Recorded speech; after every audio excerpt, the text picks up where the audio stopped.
جی السلام علیکم۔ وعلیکم السلام، کیسے ہیں بھائی؟ ٹھیک ہیں؟ اور طبیعت صحیح ہے؟ الحمد للہ جی خیریت۔ الحمد للہ خیریت، آپ سنائیں صحیح ہے جی؟ اللہ آپ کو سلامتی دے جی۔ زیادہ وقت نہیں لیتے آپ کا، کیونکہ آپ کا وقت ظاہر ہے بہت قیمتی ہے، اور مجھے صرف دو سوال ہیں میرے۔ ایک تو یہ جی ہے کہ میں جاننا چاہتا ہوں کہ ہم تک اہل بیت کے مذہب میں جو ہے، ہم تک حدیث کس طرح پہنچی ہے؟ ہم اپنے جو ہماری حدیث کی کتب ہیں، اہل بیت ہم ان طاہرین کی علیہم اوتھینٹسٹی السلام کیسے نے پروو نا، کر؟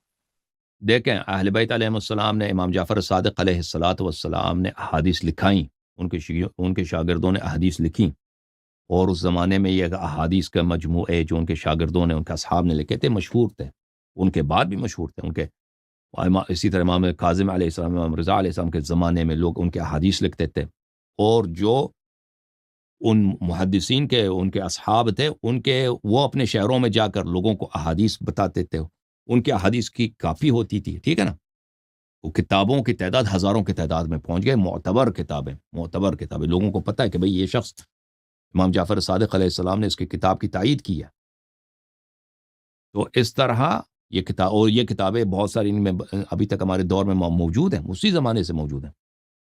تو پھر جب یہ دوسرے علماء کا دور آیا، اگلے دو تین نسل کے بعد، دو نسل کے بعد، مثلا کلینی صاحب ہیں، برقی صاحب ہیں، صفار صاحب ہیں، یا شیخ صدوق صاحب ہیں، تو ان لوگوں نے انہی کتابوں سے یہ مجموعے لکھے نا، انہی کتابوں سے۔ جیسے میں ابھی کتاب پڑھتا ہوں، یہ اور کتاب کس کی ہے؟ کلینی کی کتاب ہے۔ کلینی، جیسے میں کلینی چاہے میرے سامنے بیٹھے ہوں، میں ان کی کتاب پڑھوں، چاہے وہ 1000 سال پہلے مر گئے ہوں نا، بات تو نہیں ہے، فرق تو کوئی نہیں ہے۔ جب ایک چیز لکھی جاتی ہے کہ نا، جس طرح سن لیں، ایک چیز جب لکھی جاتی ہے وہ محفوظ ہو جاتا ہے، وہ ریکارڈ ہو جاتا ہے۔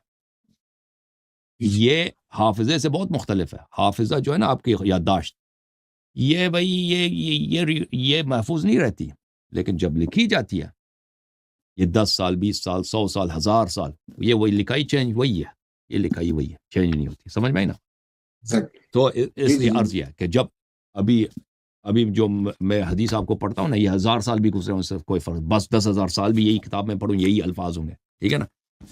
تو اس لیے یہ جو کتابیں احادیث نقل ہوئی ائمہ طاہرین علیہ السلام سے، یہ نہایت معتبر۔